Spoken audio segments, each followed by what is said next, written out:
打点了呀，打懂吗？呃，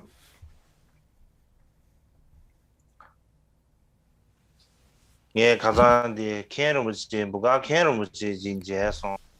昨天课程中，我有见到这个 Kembu 东有仁波切哦，今天也看到他问候他一声扎西德勒，同样也要跟在座的堪布善知识，还有各个尼寺的尼众们，还有所有的僧伽大众，还有所有观看这个网络直播的法友们，大家扎西德勒。那么今天本来的想法是，昨天提到的要讲解这个米觉多杰诞生地相关的一些内容，但因为还没有准备好，可能明天再说。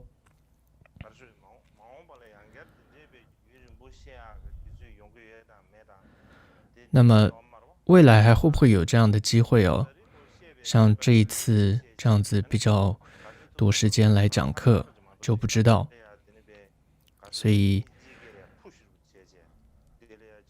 应该是放轻松的这样子去讲不要像是英文来说，一定要 push 自己哦，太严格的说一定要今天讲这样，明天这样，时间是这样那样子。如果一开始就这样太 push 的话可能反而没有办法做得很好。所以我觉得就是比较尽量的，然后放轻松的讲解，最主要就是想要把妙行这个自传等等这些自传讲完，但没有办法太按照这个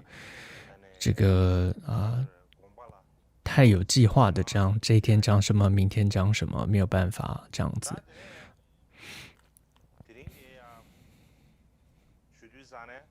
那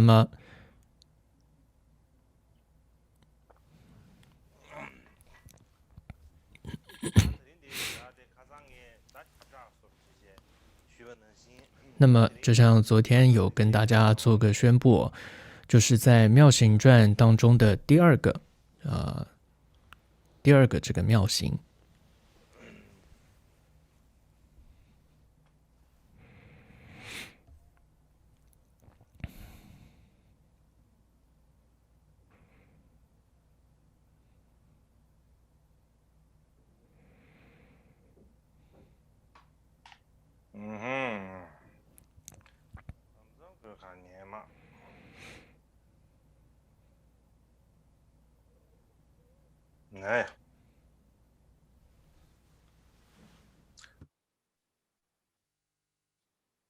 哎，呀，打点了，那些你不地了呀？那呢？那么第二个妙行，从它的科判来说，就是远离修行的逆缘，也就是恶友之法。既言是宋文是未曾轻蔑不具得之上师道友，然也未曾入其所示之途，竭力摧破障碍修行就近正法之三毒妄念，此为我妙行之一。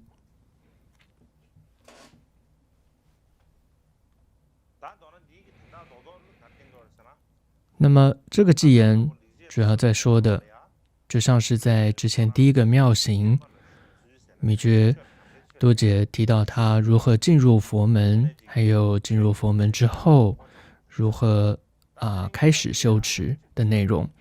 第二个这个妙行呢，是说当你修行的时候，常常会遇到一些内在外在的逆缘，其中最主要的一个逆缘就是跟着恶友，就受到恶友的影响这会是逆缘当中对于修行影响很大的一个部分。所以米觉多杰提到他自己是如何断除这个修行的逆缘恶友的这些方式在第二个妙行中提到了。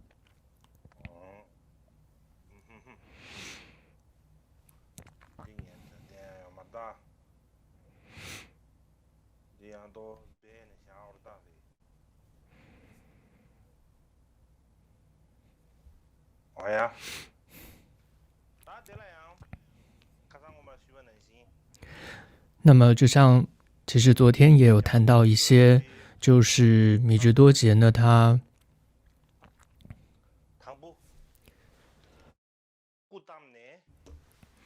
那么从他出生之后，那么就很多人可以说亲眼看到、亲身经历到他所实现的各种不可思议的各种的瑞相征兆，所以很自然的就相信呢，他就是伽玛巴的转世，升起了信心和虔诚心。同时呢，司徒扎西班鸠呢，也依照潜意识的遗言、预言等等，也支持跟确认他就是这个米值多杰的，他就是伽玛巴的转世，就是米值多杰。那么这部分在昨天都有谈到，但是呢，当时很难过的一件事就是，这位司徒扎西班鸠在伽玛巴出生之后没多久他就圆寂了。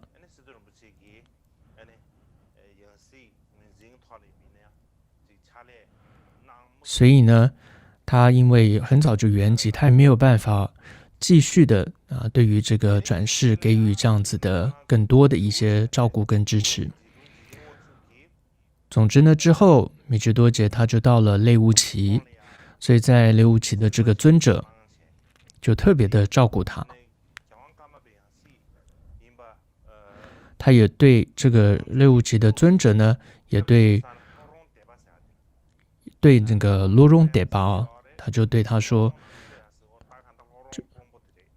就是洛荣地区的这个一个官员叫洛荣德巴。总之呢，类乌齐的这位世间自在尊者就对洛荣巴的这位官员说，他呢真的就是伽玛巴的转世，你要好好照顾他。那么据说当时这位洛荣的官员呢，他允诺之后，他也真的就把尊者迎请到洛荣巴，给予衣食等等顺缘上的照顾。虽然是有这样的说法，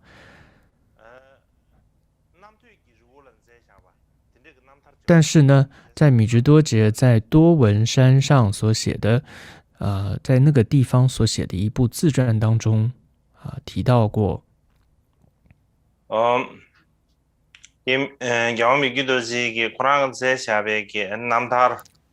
米值多杰他所写的一个自传，就是在多闻山上的这部所写的自传提到说，虽然罗荣德巴他有提到罗荣德巴是有照顾他，但是当他真的到了罗荣那个地方的时候，但那些照顾呢，其实就是像照顾马、照顾骡子跟照顾狗一样的照顾而已，除此之外没有比这个更多的照顾了。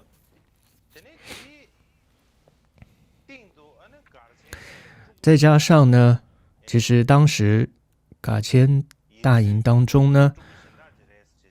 主要认为呢是另外一位祖古是真的，也就是西方的认为那位祖古是真实的，所以呢，他们基本上都不怎么管，不去照顾这个米觉多杰。因此呢，直到米值多杰他7岁之前，他的父母亲人都在洛荣县，还有在那个附近的地方过着像乞丐一般的生活，甚至常常都是有一餐没一餐的。所以你看，他从小他还没有被认证伽玛巴的时候，生活就是很辛苦的，很艰难的。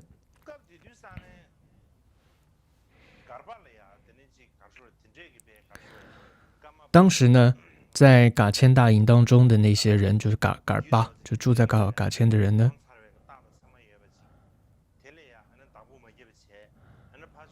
那么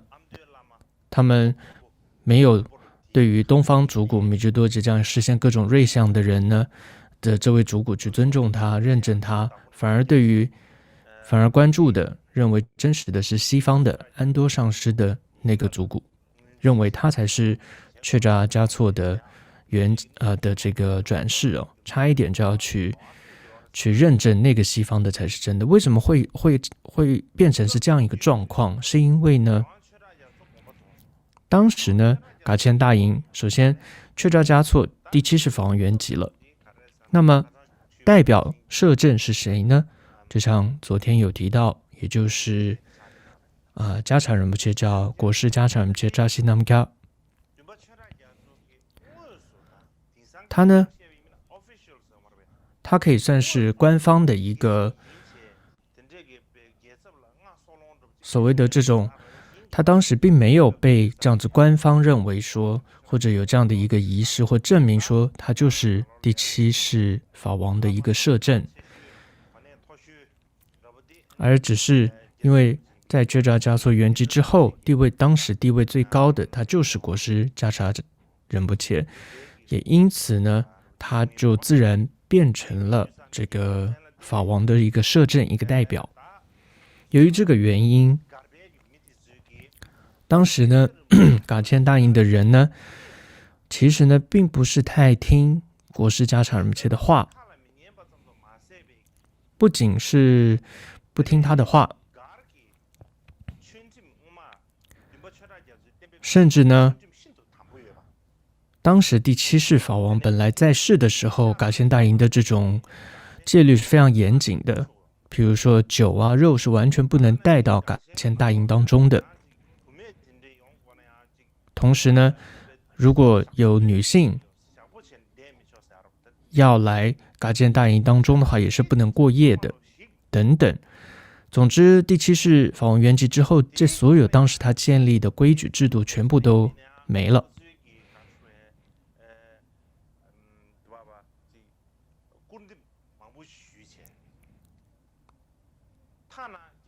他们呢，甚至这时候还开始诋毁国师加查仁波切。那么，甚至当时还有传言说，加查仁波切对于中祖庭，就是噶玛寺的扎西敦珠呢，还下了毒，让这个加查仁波切都怎么说，都很不方便的继续在住在噶谦大营了。不得已呢，加查仁波切也只好前往丽江地区了。第7世的法王却扎嘉措，他有很多的弟子。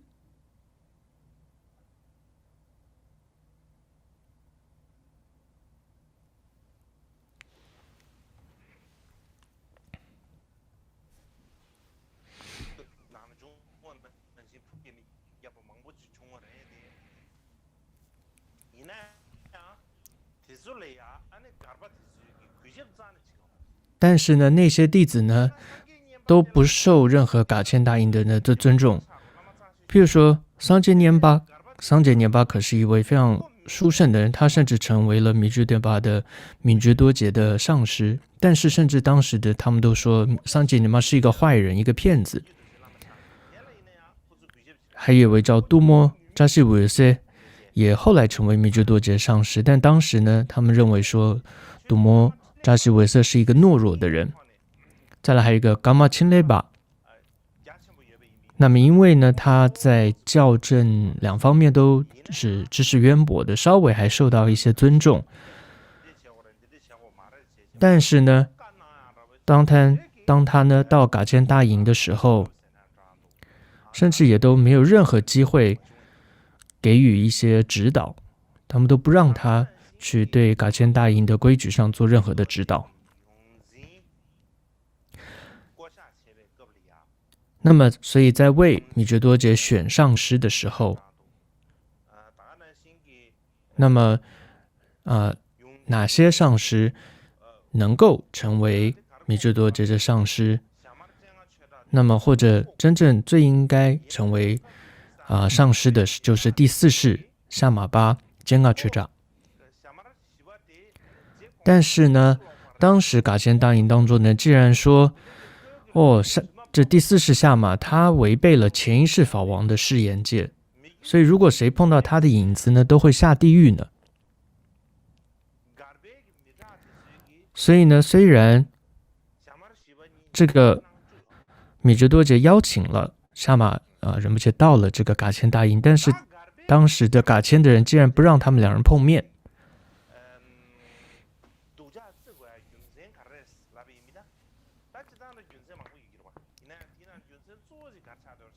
那么其中为什么这些人会这个样子呢？最主要的原因是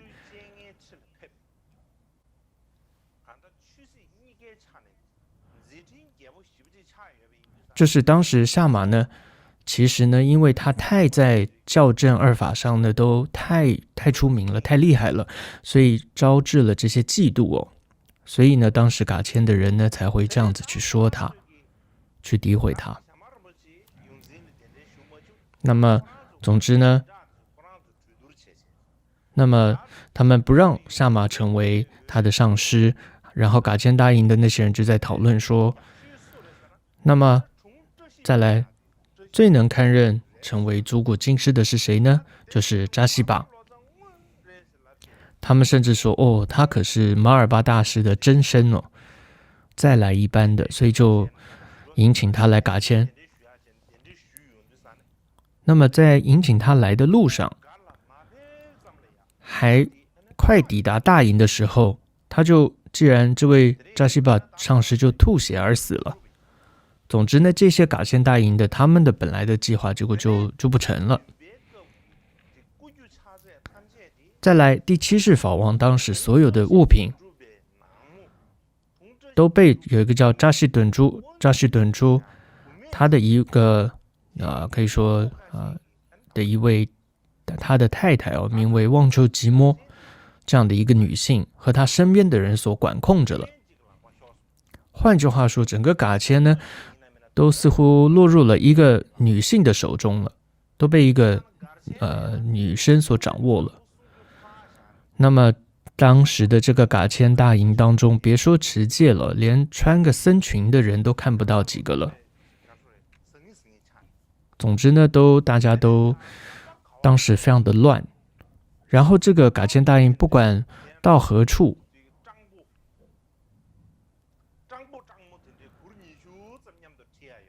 然后都会带着有20多个这种乞丐一般、穷人一般的帐篷哦，所以不再像以前有那样的盛况哦。噶谦大营一说到处移动的时候，看到的都是很多的僧团的帐篷这样子移动，现在不是了。同时呢，那时候他们噶谦大营会把所有别人供养这些牛羊都杀了，把它吃掉。那么当时却扎嘉措已经圆寂了嘛，那当然照理说要为他建一个舍利塔。还有却扎嘉措圆寂，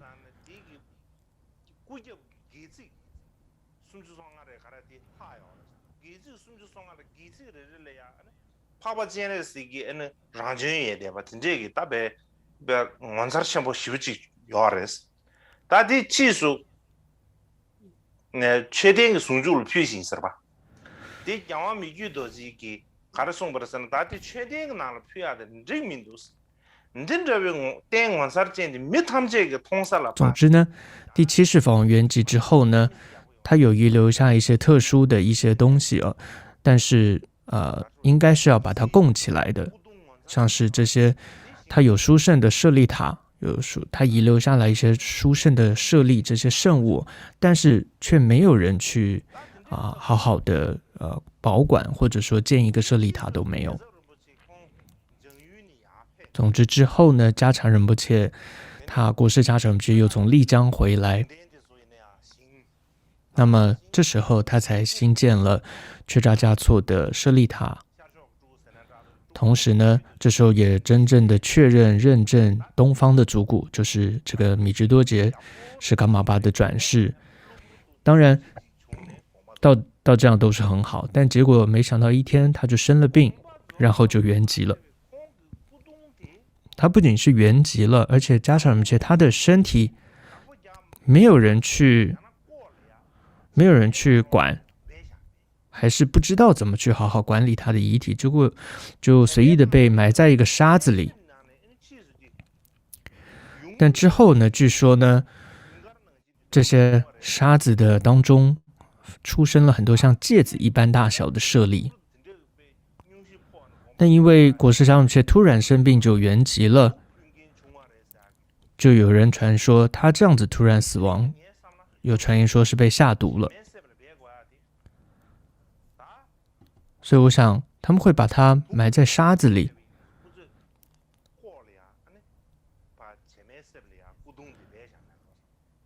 或许就是因为他们怕他是就知道他是被毒死，所以才把它放在这个沙子里哦。总之呢，这些上面讲的一些内容真的让人听了非常的难过，甚至有点反胃的这样的故事哦。这些在很多古今的文献当中的确没有记载，但是却很清楚的被记载于一篇是之后米居多杰他在批评噶谦这些人们的一个文字记录当中哦，很清楚的写到了上面这些内容。但是这一部著作呢，现在也找不到了。但是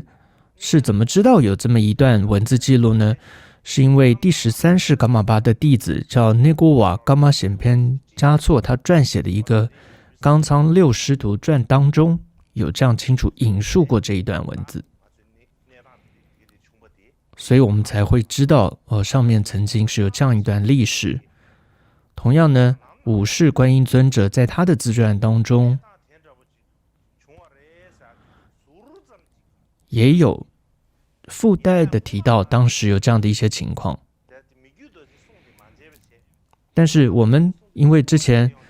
没有看到这个第80房的自传，只看到了五世观音尊者的传记的时候，我们就甚至可能怀疑说五世观音尊者是不是因为不喜欢这个这个批评噶举派，所以才那样子写，所以我们不是太相信。但是现在我们真的看到了这些我们自己噶玛巴他的传记啊，还有这些记录当中的内容之后，才真正的相信说真的是历史是这个样子的。同样呢，在桑杰巴珠他撰写的一个妙行自传的一个注解中呢，也提到很多类似的这样的一些故事。这里我想说一下，就是这个妙行传的注解，桑杰巴珠所写的，之前我有提到过，是这个瓦尔纳西创古智慧金刚佛学院图书馆他们出版的，这是它的原版是来自于哲蚌寺的这个石处经堂。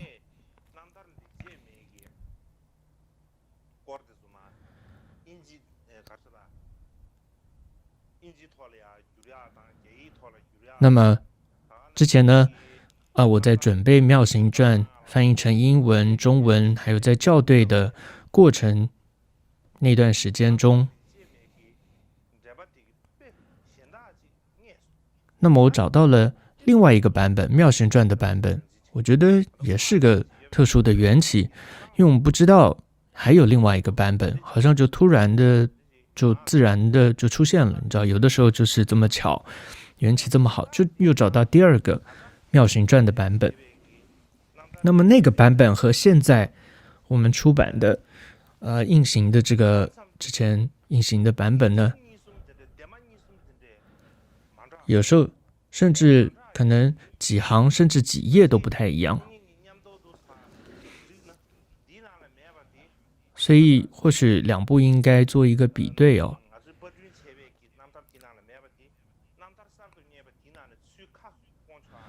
可以把我们这一次先得到的这个传记中的内容补上在之前的那个版本当中。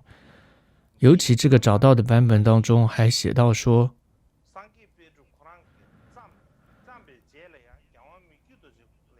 提到说桑坚邦珠撰写了妙行传的述文之后，他还供养给米居多杰亲自去过目。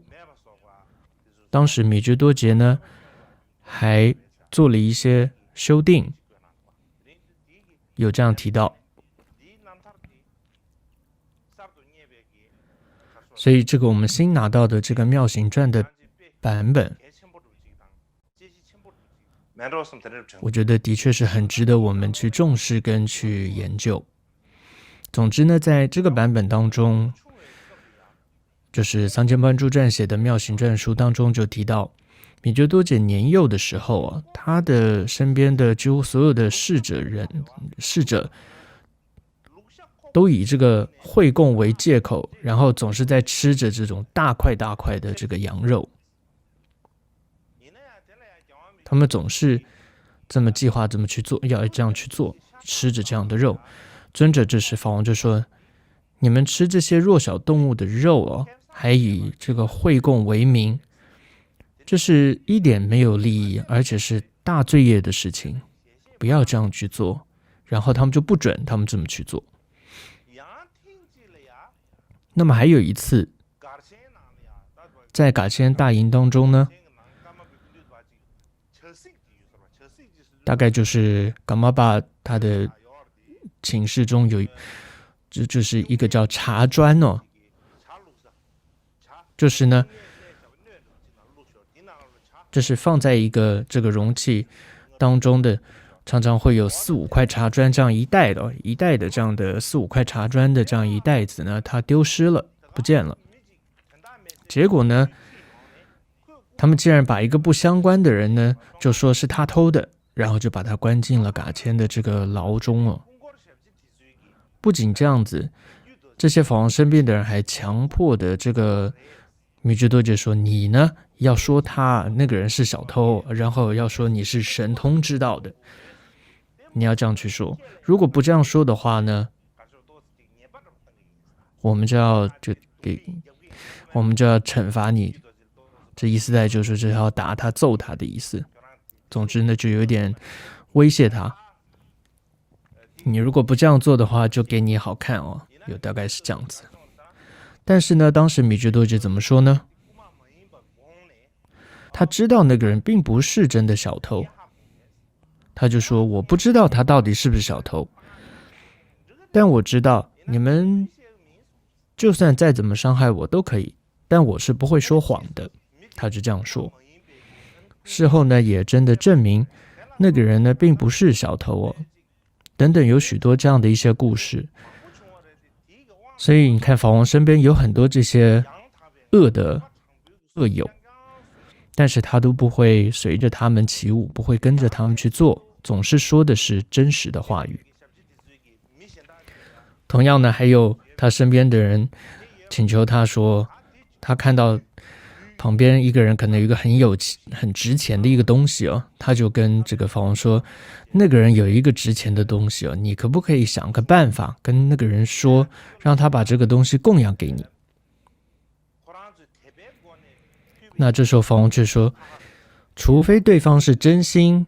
虔诚之心而供养，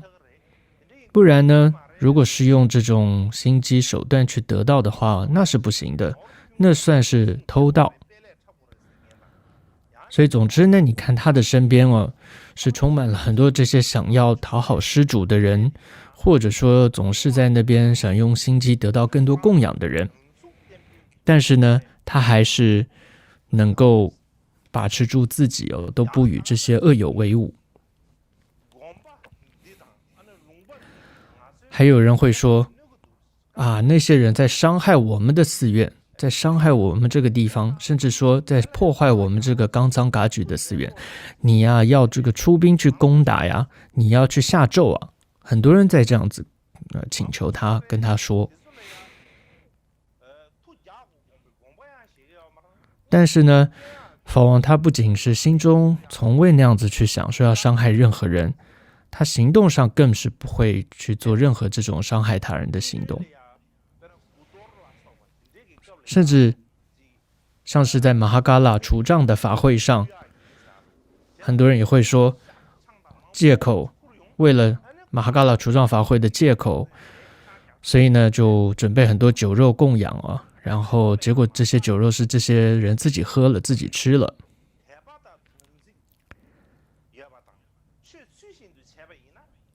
这时候法王是说，如果我们具备信心，具备誓言，如法去做的话，护法是会高兴的。如果具备信心，如法具备誓言，又如法去做的话，马哈嘎拉是放心的，是会高兴的。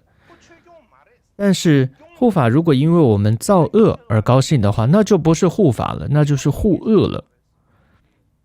他反而是在守护恶行了，是不对的。法王也接着说，事实上，如果自己为了这个诅咒他人造恶，却嘱咐这个护法这么去派遣护法这么去做的话，最后其实倒霉的是自己哦，这个罪业是自己要担的。所以如果行为呢是造恶，却以修护法为借口哦，这样去做的话呢，还不如不做来得好，不修这个护法来得好。所以总之你看，很多人会以修护法呀，或这种除障为借口，或者以下咒而借口啊，而去做这种事，但法王他从来不这么去做。还有一些人呢，就他身边的人哦，会说哦，这是过去的传统，然后好像是带着虔诚的心来提醒这个法王，那个可是传统啊，你要维持哦，你是噶玛巴哦，那么你过去呢，噶玛巴可是很有名气的哦，你呢也要跟过去的噶玛巴一样哦，要变得很出名哦。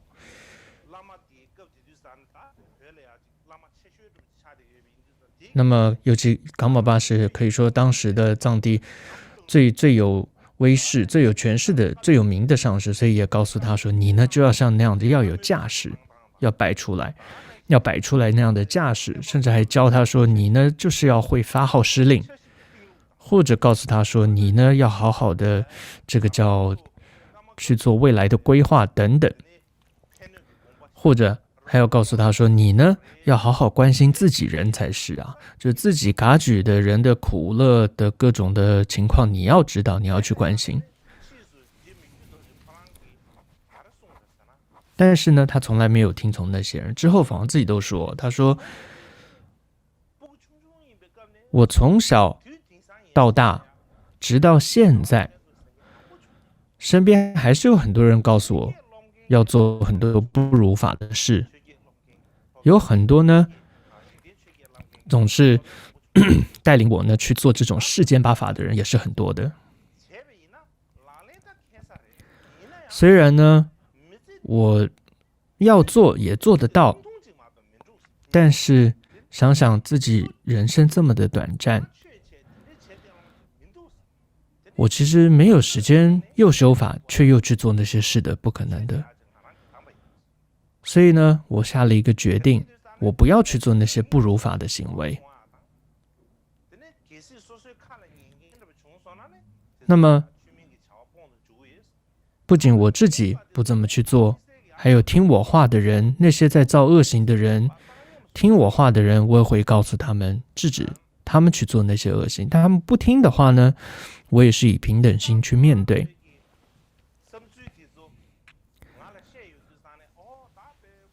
噶玛巴其实也说，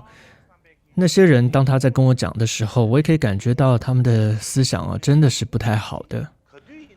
那时候我总是心中会升起一种啊，他们真是可怜啊，这种男人的一种悲心会升起。不仅是如此，你可以看到第八世法王的性格，就是他只要看到或者是听到别人呢，譬如说在受苦或者在造恶等等啊，当他知道的时候，或者说他听到很多其他地方有人怎么样造了恶业，或者说受了怎么样痛苦的时候，他只要一听到，他就会升起一种难忍的感觉，一种悲心。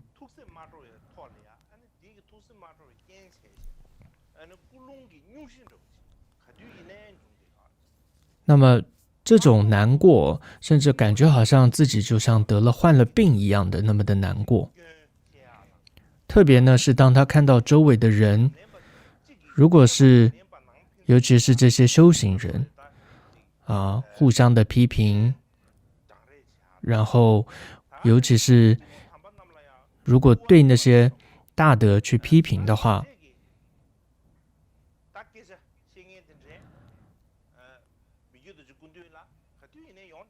因为这些人很多，这些人都会到米觉多杰前面去这样去讲，去在他面前去批评其他人等等，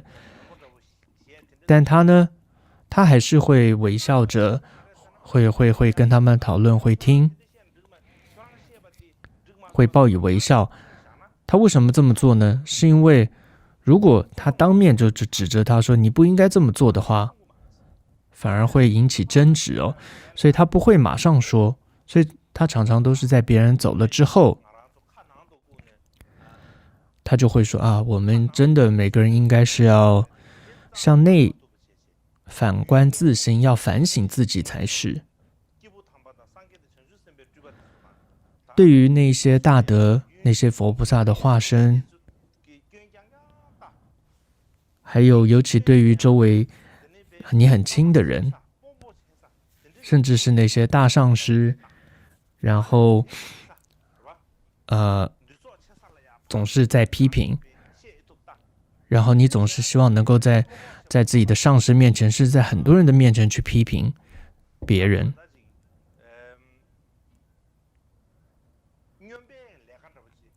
他觉得这真的是一个，是不是这些人都失心疯了，才会做这样的一些事情？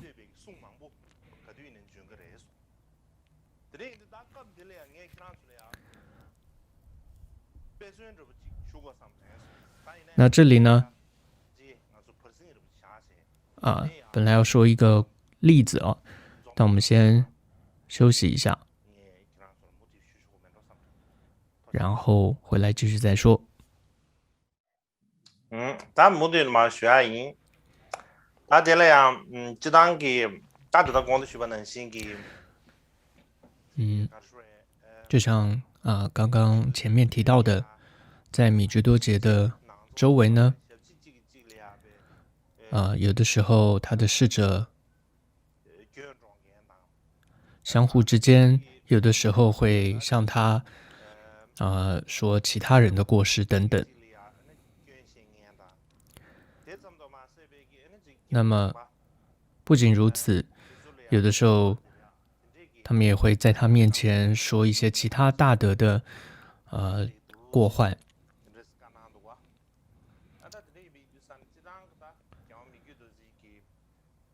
但是面对这些情况的时候，你看在米觉多杰他的教言有23、24部教言当中，你会看到他的确是有对于其他教派大师的一些见解有一些这些遮止，他也对于噶举派当中的一些上师的教法的内容也会做一些折止，甚至他对于他自己的上师噶玛钦雷巴，他也会对于他的见解有一些这种批判，一些遮止，也会对他的上师像杜摩这个仁波切等等的。所以米觉多杰他自己，因为他具有这样的一种大的智慧，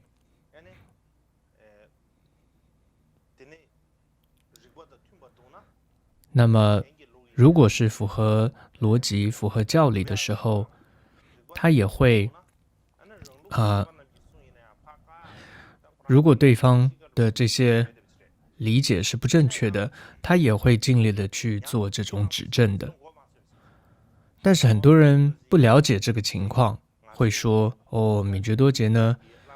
好像是在批评我们的这个，就其他教派会说米觉多杰批评了我们教派的大师的什么的说法，有些人会这么认为。尤其呢，米觉多杰对于这个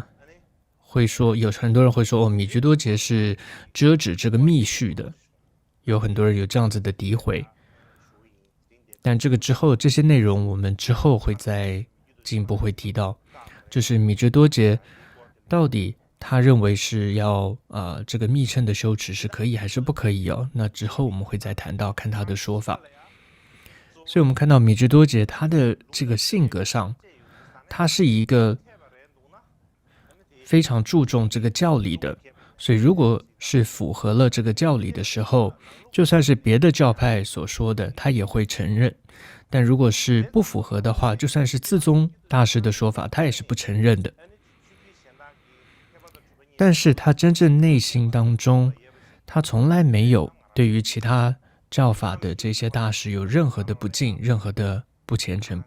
不具备信心我是这么认为的。那么就像是他就曾经写了一部这个赞文呢，他对于在这个雪域藏地的这些大师们，有5位大师们，弘扬佛教的大师们赞叹。这里面有哪5位？是萨迦巴，还有觉囊的滚谦，还有普敦、他们杰谦巴，还有这个波东边谦，还有宗喀巴大师，这5位赞颂。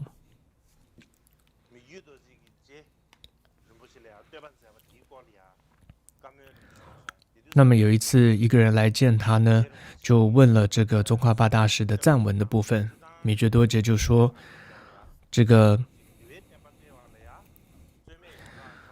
在雪域藏地呢，他说当这个当时藏地呢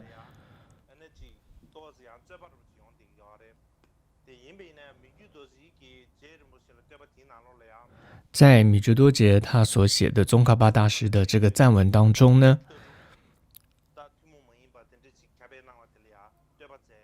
特别对于他不共的中观的见解有赞叹。他也说，那么就有人来问他，你是不是这样写？他说是的，我就是这样子赞叹的，这样子写的等等。那么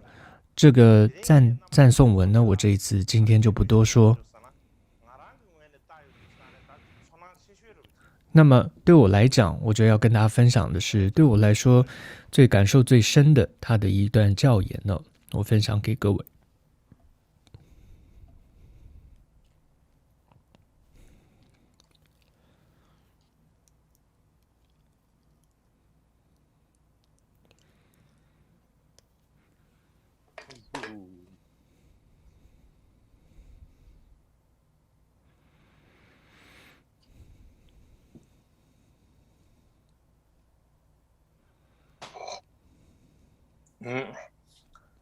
当地送的米觉多杰的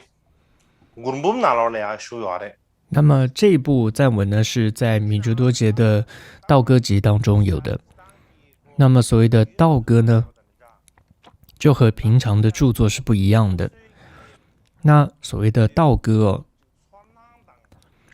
它主要是跟自己的内心中的感受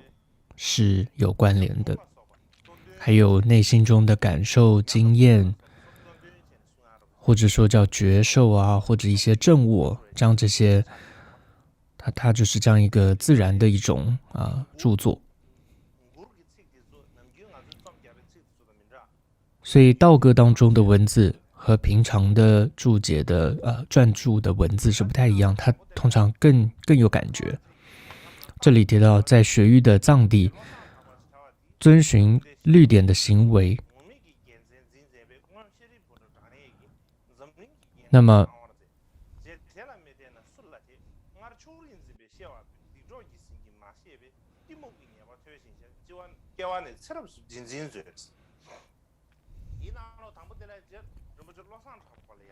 所以这一段呢是在说对于宗喀巴大师的一个这个祈请跟一种发露忏悔那这里提到说在雪域的藏地呢，我们说之后呢律典的各方面已经微弱，只有外表持守戒律的这个样子了。所以宗喀巴大师来到了藏地，就像释迦牟尼佛一般的树立这种僧团，然后培养了很多像舍利佛尊者一样的这些僧众，遍满整个藏地。所以如果不相信如此这样一位宗喀巴大师的话，还能相信谁呢？曾经呢，我因为自心有所偏颇，而对宗喀巴大师有指责，所以我今天要发怒忏悔，就是自己曾因为在恶友的影响而所犯的等等的这些过错，而造作了恶业，所以希望今天对您忏悔，希望您生生世世摄受我。那么其实在我小的时候就有类似的一种感觉，就是当然历史上也会看到噶举格鲁之间会有许多的这一些会有一些误解，或者说有一些仇恨在，像是格鲁派当中当时有派兵去攻打噶举派等等，所以内心当中噶举派似乎也是对于格鲁派会有传统会有这么一种不喜欢的感觉。那么所以就我自己小时候我听到了这些历史这些故事，所以总是身边很多人会告诉我说格鲁派是不好的。那么尤其小时候我住的这个寝室，在这个卧房里面，但我就是这么一个卧室，我们会说它就是一个客厅里面吧，就总之它是一个会客室，也是我的卧室。总之呢，在这个房间里面，在我的卧室就是床的上面呢，上方有一些唐卡，它是有这个35佛忏悔，就是35佛的一个唐卡。那么在这个35佛的上面，唐卡的上面就画了一尊宗喀巴大师在上面。那么当时的我的一个侍者就说，哎呀，那个唐卡这样不好，把宗喀巴大师画在上面。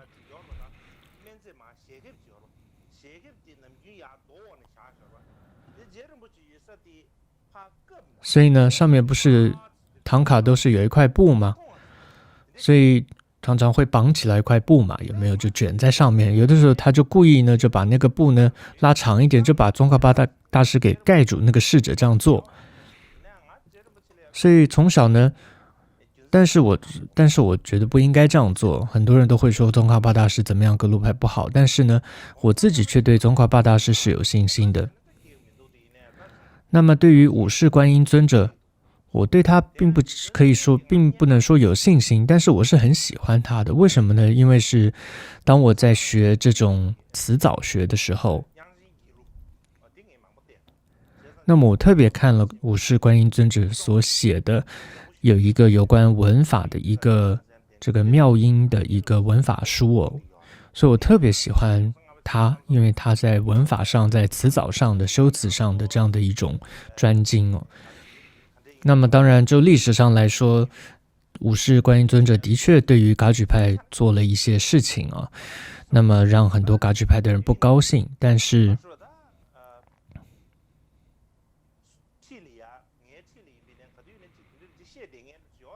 同样在我身边，就像刚刚说，总是有人会说一些这种小话。你看像米值多杰的时候，我们看到回到他他身边也是当时也是这个样子，总有些人在说其他教派其他大德的一些坏话。接着是第二个赞文就是赞文当中的第二个颂文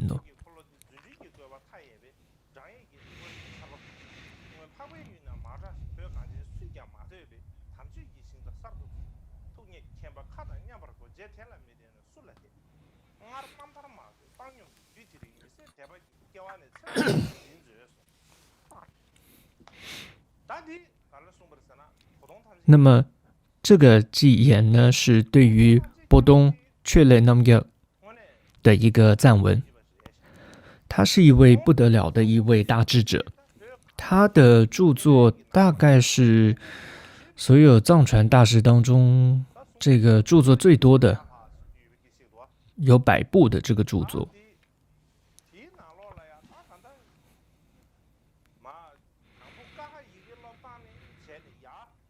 那么他从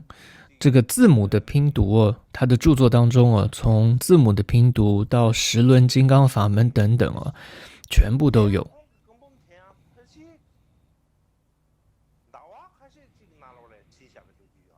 而且听说他这所有的著作好像就是在几个月当中完成的。他是怎么写成的呢？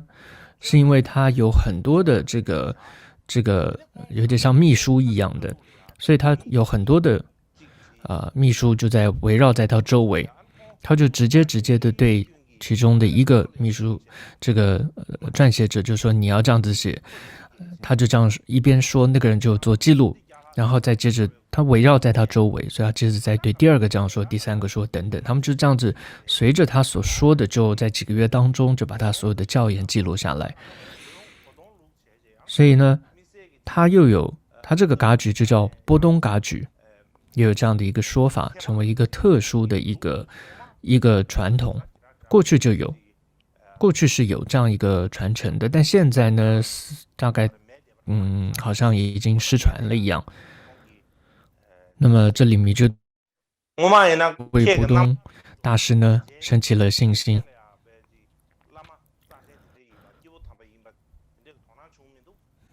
他说呢，我过去呢没有对您有这样大的信心，但现在呢对您升起了难易的一种信心希望您深深是摄受我。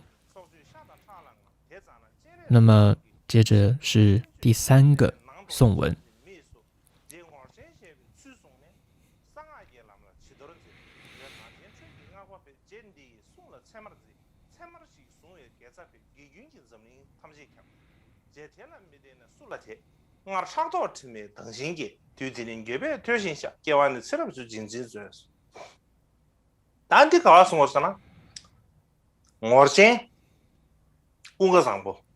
接着这里是对于我谦公嘎桑波的一个赞文。那我们说萨迦派的3位大师的，他是其中一个叫厄巴的这个传承。当时呢，我们说这里就像祭文这里提到，当时呢，譬如说很多的教派，像噶举派会说举行会供，就以这个会供之名，然后杀生，然后饮血吃肉这样的情况。所以当时西藏这些修密者有这些颠倒的修密者，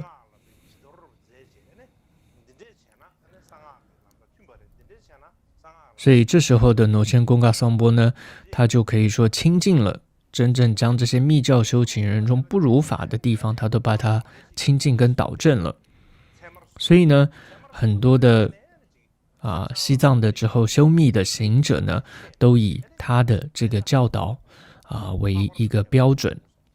那么从此呢，强大的善的力量就遍满整个西藏。所以他说，他对于他升起了信心。接着米觉多杰说，我曾经呢因为嫉妒呢而对你升起了这种厌烦之心但今天我也要发怒忏悔，希望您生生世世摄受我。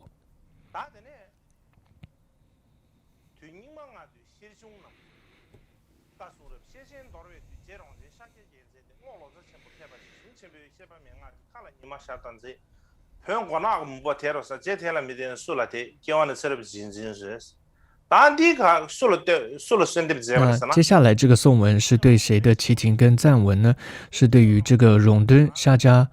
养村。当我们在讲说大论的时候，可以说他会是一位非常重要的大师。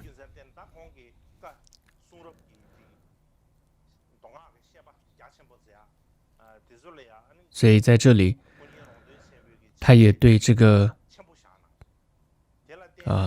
荣敦、沙迦讲才等等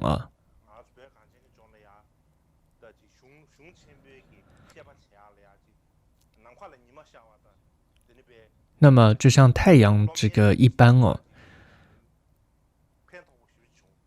对于藏人在学习经论理论时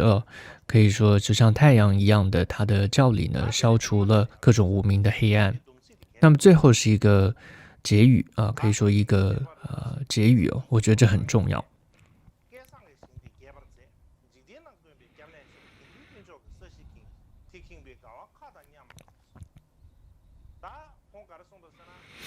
这里米居多杰怎么说呢？他说佛陀的教法呢，不仅是在所谓藏传佛教当中，其实是全世界的佛教这里所指是全世界的佛教，但这里我们可以说，特别是指藏传佛教，在众多这些具德大师努力之下呢，然后广弘于世。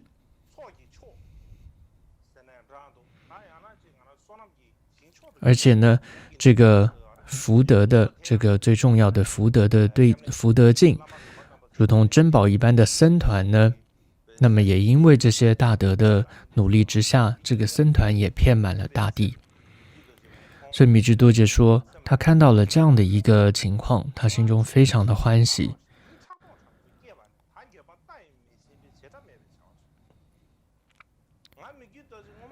米居多杰他接着说，我呢曾经因为呢听到其他宗派是怎么样兴盛，而心生过嫉妒。现在呢我非常的追悔然后甚至深深的惭愧，觉得自己过去怎么会这个样子。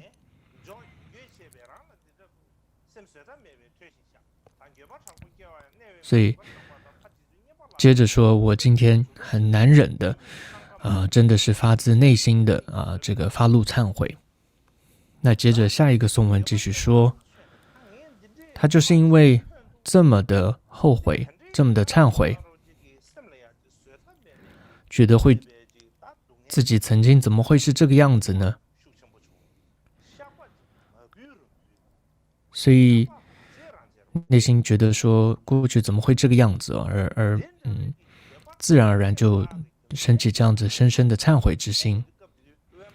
那接着下一句说，为什么我会升起这样的后悔之心呢？是因为这里说因为那时候他是住在一个深山里，所以他的身心呢都非常的清净。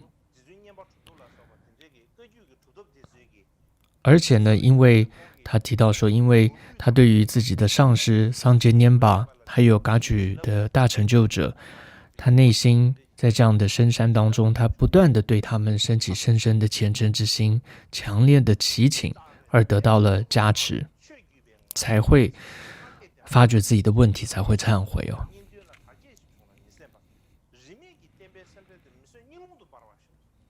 接着在后面一个颂文说，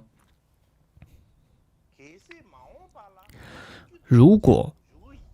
未来有人想要追随我米居多杰，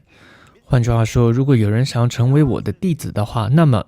你要切记什么呢？就是在教派之间，你不要去分你我，不要去争你我。要知道，只要佛法兴盛就好了，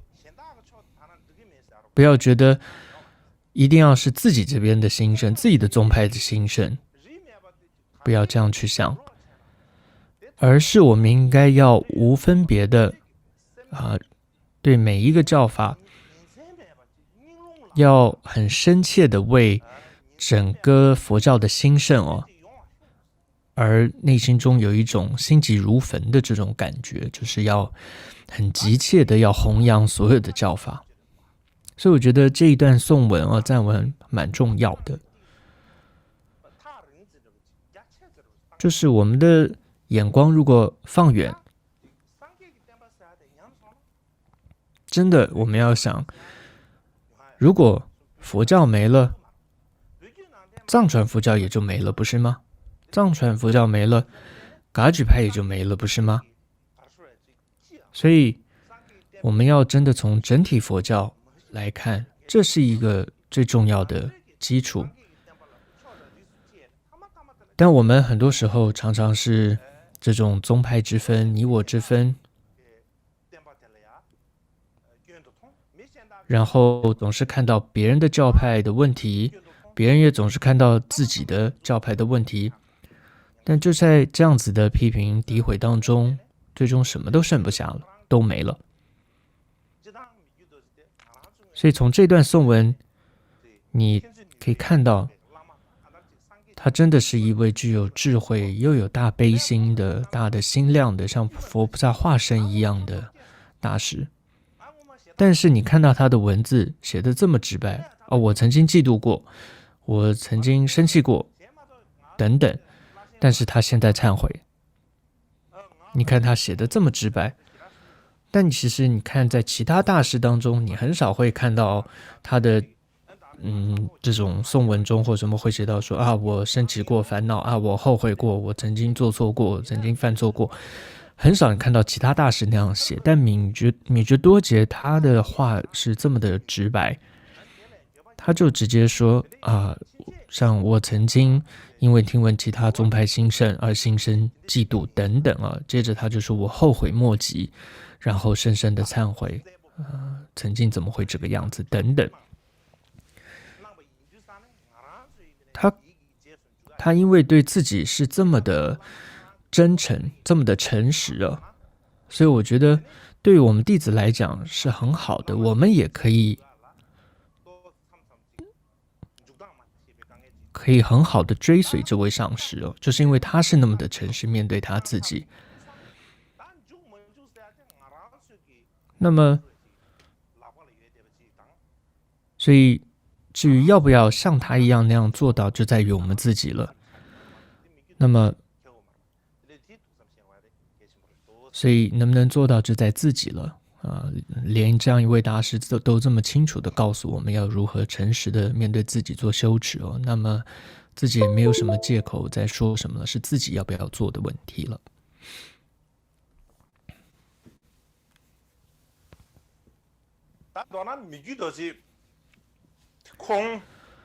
总之呢，米觉多杰呢，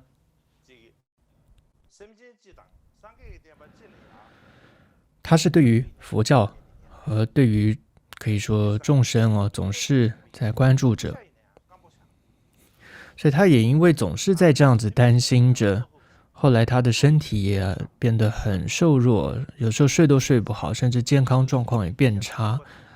所以你现在看到一些旧的米觉多杰的一些唐卡或者他的像佛塑像，他都是像这样瘦到瘦瘦的，就他的这个就这里这叫什么，就这里脸颊都是凹陷进去的，就瘦成这个样子。那么总之呢，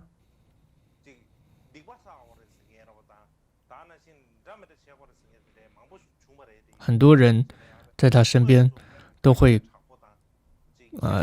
有人会在他面前提到其他人的过失或者说一些什么的话，他都不会立刻回应或处理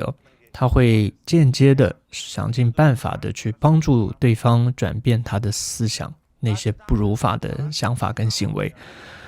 米觉多杰自己就曾说，我没有什么特别一生中可以觉得自豪的事情，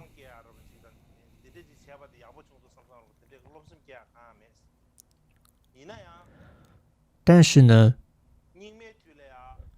唯一一个我觉得自豪的就是什么呢？我虽然在五浊恶世当中，然后跟那些行为比俗人还不如，甚至不知如何去正确问答佛法，还有那些毫不知足享用着三宝财物的一群这些表象的僧人住在一起，但我丝毫没有受到他们的影响，但我也不会去干涉他们。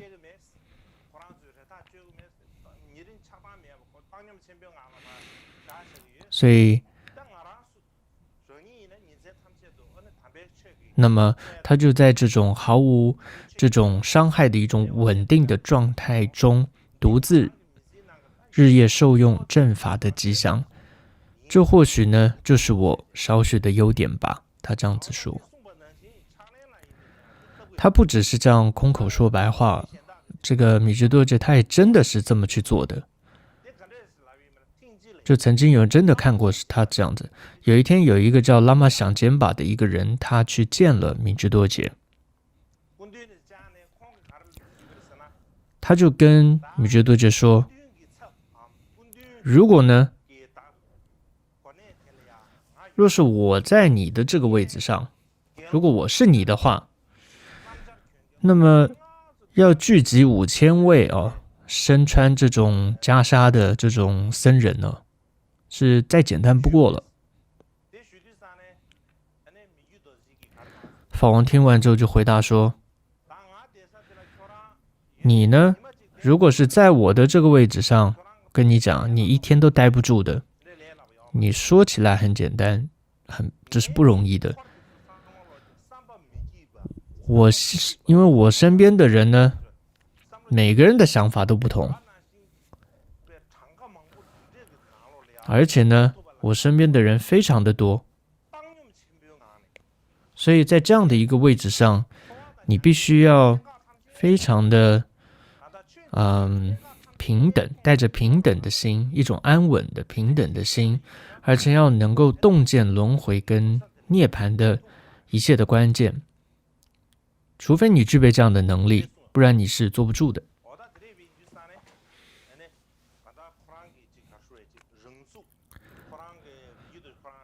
所以总之看到米芝多杰他的可以说自我的要求是非常的强的，而且对自我要求非常的高的，同时还很能够把握住自己的。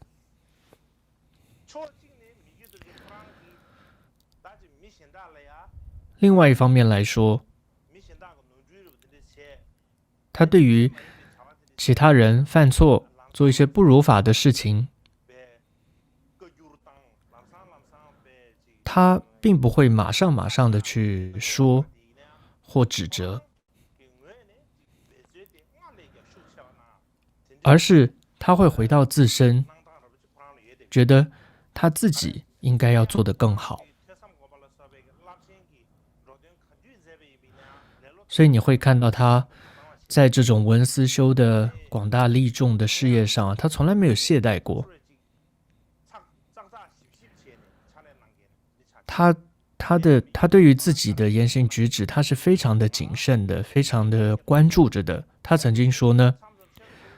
我平常呢也会升起世间八法的念头，但升起这些念头的时候，我会对自己怎么说呢？我会怎么想呢？我会想说，你啊，就因为这样的恶念，已经在轮回中不知多久了。如果你还这样子想下去，放任自己不管的话，但我现在我就不管你了，就是说我不再让你去这个不被你操控着的，所以我等等。还有呢，他也会在他这个睡前呢，会好好的算，他用他的这个念珠哦，会好好去算哦，今天我升起了什么好的念头，或者我升起了什么坏的念头，一个一个去算，去反省，去回想，甚至呢，他说过什么话，他都会去清楚的记下来。这样子睡前反省，如果是善的，他就升起欢喜，回向给他人；如果是恶的、不好的，他就会忏悔并发愿呢，不要再犯。总之呢，他是一个，他对于他的这种修持哦，自我要求是非常的高的，他没有间断的会这样子的做修持。那时我们说米遮多杰旁边有很多的人嘛，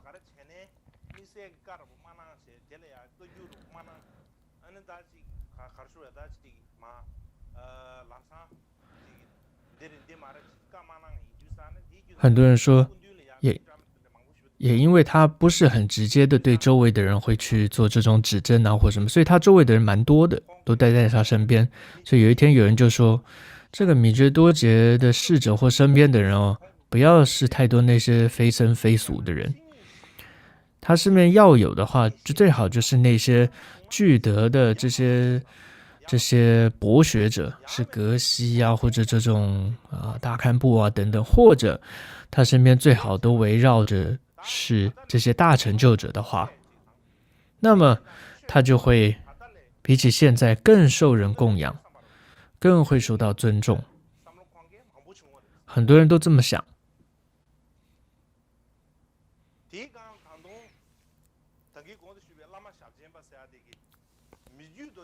甚至呢，刚刚提到那个喇嘛小尖巴，他也有说，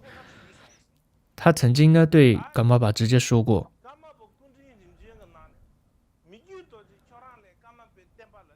没有任何人对噶玛巴的法教造成的伤害比你米觉多杰更多的了。历代噶玛巴当中，你实在是不怎么样，你这个当的不够好，所以如果是我来替代你的话，那么呢，我弹指间我就可以聚集着5000位这种身着袈裟的比丘了。那么我呢，在康地身穿着法衣，不饮酒等等这样子的行者僧侣就有500多人，而你身边的你看有这些不如法的僧人啊，饮酒的僧人等等很多的。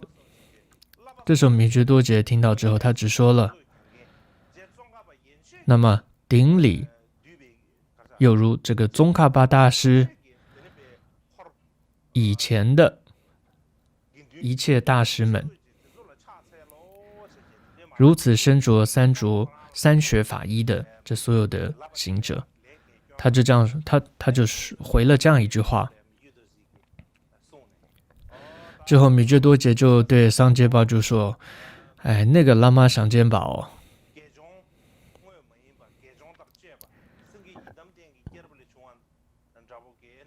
他就说他喜欢的这个佛陀的本身故事里面有一个投身为狮子的故事哦。这是一个什么样故事呢？就在这个故事中提到呢，有一世呢，佛陀转世为狮子，那么很多人就想要说把这个狮子，因为它很漂亮，所以就可能想要它的毛皮吧，就想要把这个狮子给杀掉，但因为是狮子，也不敢去攻击它。但后来这些人就发现，这个狮子很特别，他很喜欢出家人，他对于那些穿着着僧服的这些人是很喜欢的，他不会去攻击那些人，所以这些想要杀狮子的人，他就假装是出家人，就披着出家人的衣服呢去杀这个狮子。有这样的一段故事，这里就米觉多杰就用这个比喻，他就说，那些要杀狮子的人穿着的是就是僧人的衣服，但他其实要做的是要杀狮子的事情哦。所以这个喇嘛想坚巴就是说这喇嘛想坚巴喜欢的就是那些看似是出家比丘人的样子，那些假的人，他喜欢是那种人。总之呢，同时米觉多杰也从来没有说为了要去这个欺骗别人哦，然后假装说我正在修持禅定哦，别 disrupt， 别打扰我，然后在那禅坐着不回。他也不会说你们等一下我几个小时之后再见我现在可在入定呢，不会这么说。他也不会说，哎呦，我每天都在读经，每天都在背经，他不会这样跟别人讲，或者每天都在制作擦擦，或者都在施食，都在修回遮法，或者都在这个持气修这个气脉，修幻轮。他也不会说我这个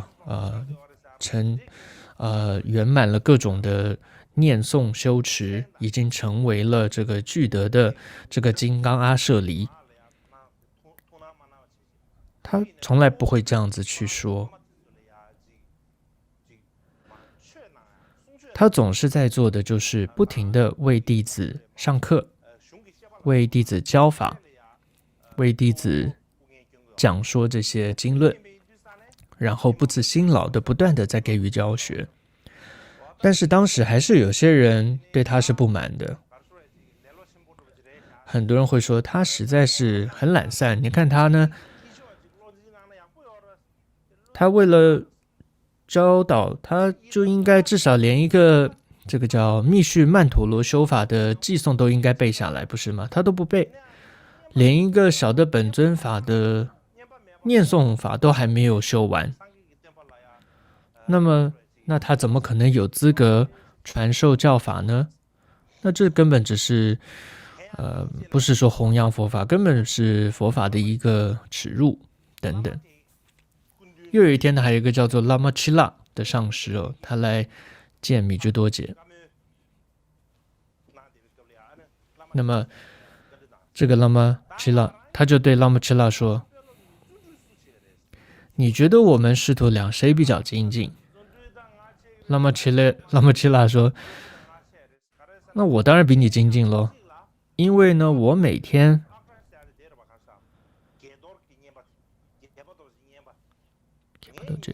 就是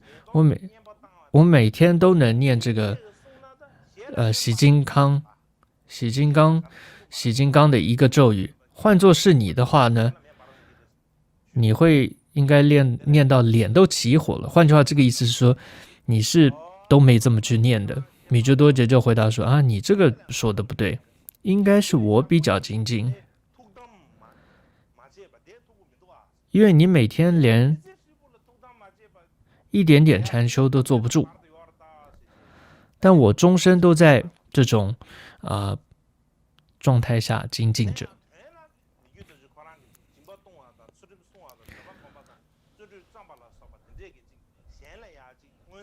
所以总之呢，米居多杰呢，他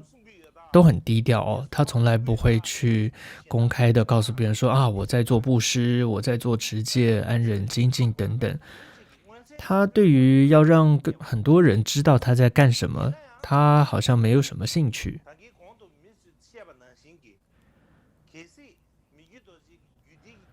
如果说像前面那些人说，他连一个密续的这种修法都背不起来的话，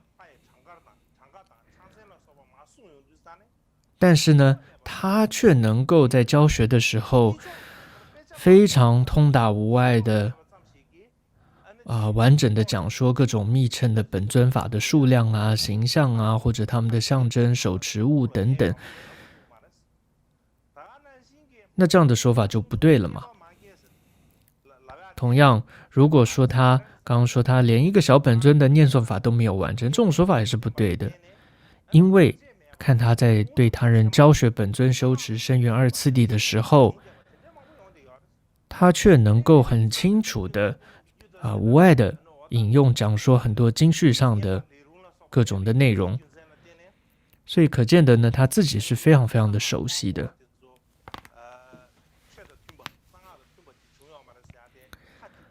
所以呢，会说他这个本尊法的修持没有完成，不符合这种密续的话，这种说法也是不合理的。反观是有一些人自己觉得说好像已经很厉害，然后不停的去指责其他人、其他上师哦，这样反而是不如法是不对的。总而言之呢，上面看到米居多杰，我们看到他的一生哦，从他从小开始都很辛苦，他的一生都是不容易的。像他小的时候，我们提到说，国师迦叶密切就圆寂了，那还有司徒仁波切也圆寂了，然后他想见的上师，别人也不让他见，所以最后他好像就只剩下他一个人独自的，然后经历很多的辛苦。如果以一个普通人来看，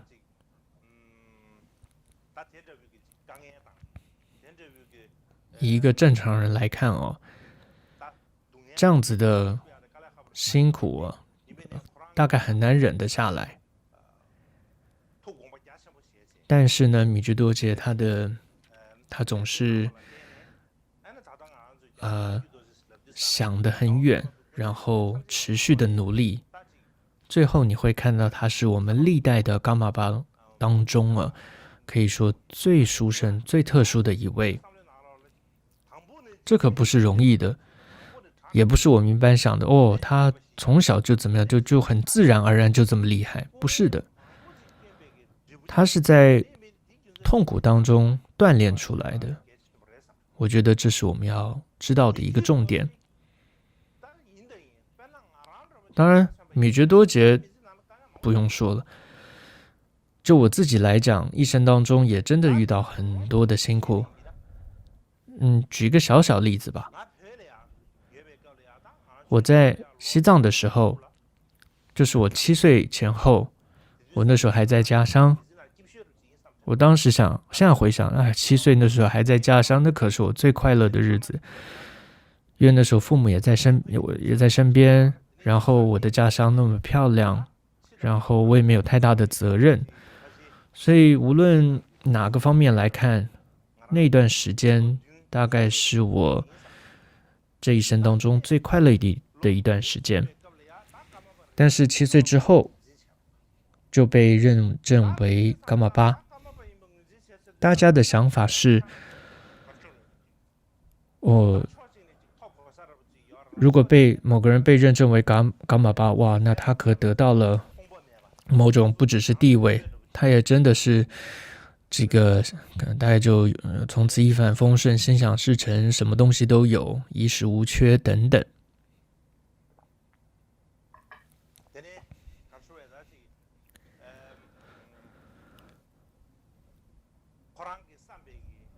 或者觉得说，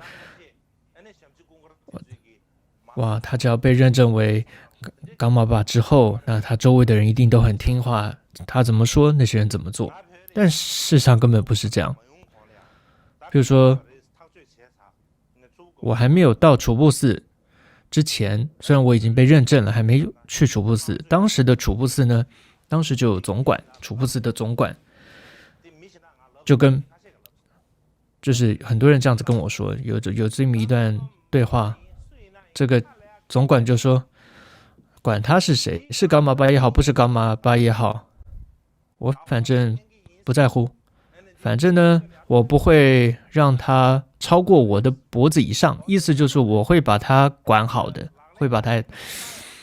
不让他出头的。所以那个总管还真的这样子做了。所以我到楚布寺之后，别人不是会供养我吗？就是供养给伽玛巴吗？因为我有伽玛巴名号嘛。所以供养是供养给伽玛巴，供养我。那些供养的人看到的也是供养了他，供养了伽玛巴。但是虽然说东西是放在我的上面供养了我，但其实最后谁去管这些东西呢？就是那个总管。所以呢，像是有一些台湾的国外的一些弟子，他们跟我比较熟，他知道我的这个情况，所以他们会怎么做呢？所以他们接见的时候，他们就要偷偷的，比如说如果是红包也好，就趁没有人看到的时候，就马上就很快速的塞到我的坐垫下面，然后小小声声说，那个是给你爸妈的。因为他们知道，因为就算供养再多的金钱也好，东西也好，全部都会被那个总管拿走，所以他们只好偷偷的给我。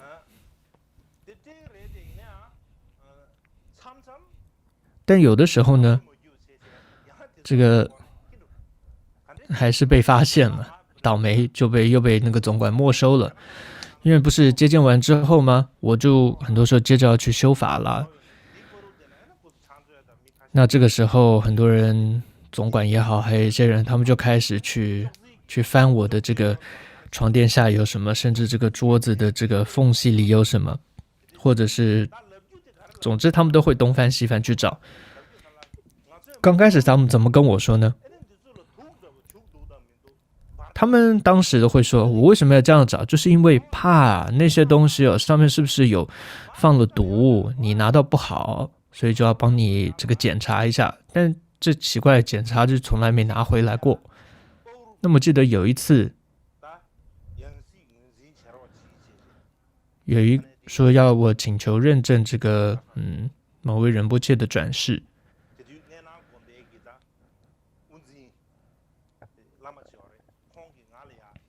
就是总是要认证包仁波切，所以当时的总管呢就给了我请求我认证，所以给了我一个金的这样的一个东西，所以为了祈求我认证，所以就放在我前面。后来那个包仁波切南朗寺喇嘛来到我面前的时候，他就说一个佛像，他就说我看到我昨天供养你那个金的佛像怎么挂在那个你家总管的身上呢？甚至你家总管还跟我说我戴上去好看吗？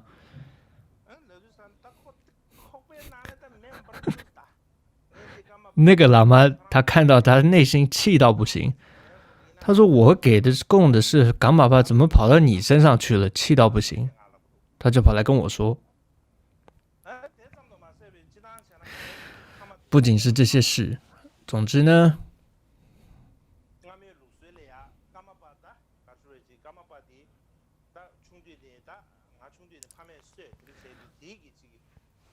传统上呢，对于我的父母，因为小时候毕竟还是父母把我养大到照顾嘛，那么之后当然就楚布斯来管理嘛，所以为了回报这个父母的恩呢，所以传统会在楚布斯呢为噶玛巴的父母建一个房子，但是楚布斯根本没这么做，不仅是没这么做，甚至呢，我到了楚布斯之后，大概只有那么一次吧，父母亲让家人让父母来看我过，总之都被这个阻止。还有甚至我的父亲母亲有时候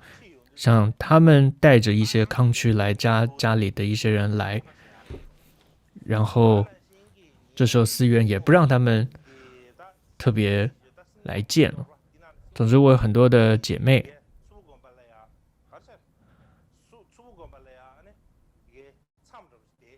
那总之我有一位姐妹呢，她是在楚布斯在闭关，她有时候会来见我，就连在这里的姐妹都不见我。这个总管他们也说，这个姐妹是不准见的，除了父母之外。反正最后我实在受不了了，我父母就是不是我，就是事实上我父母亲呢，他非常的低调从来不会说我的孩子是噶玛巴，从来他们是很低调的，但他们最终也受不了了。有一天呢，我的爸爸还有我爸爸的一个朋友就来到我面前就说了，你最好要跟你的主部的办公室说一声才行，反映一下。所以总之他要去说，所以爸爸就后来去主部办公室就说了，那他的朋友一起去了，那个朋友可是很直的一个人，这个主部宿的人，我要不就是看着噶玛巴的面子之上，我早就把他们给这个解决掉了。所以总之呢，爸爸也去了，就比较好的说了一下。总之呢，他就说不管怎么说，我们是他的父母，我们也没有要求个什么图个什么，但拜托让我们能够见见自己的孩子，或者我们的亲人，他的兄弟姐妹可以来看看他。如果你们这个都不准的话，那我就把这个孩子带回家去。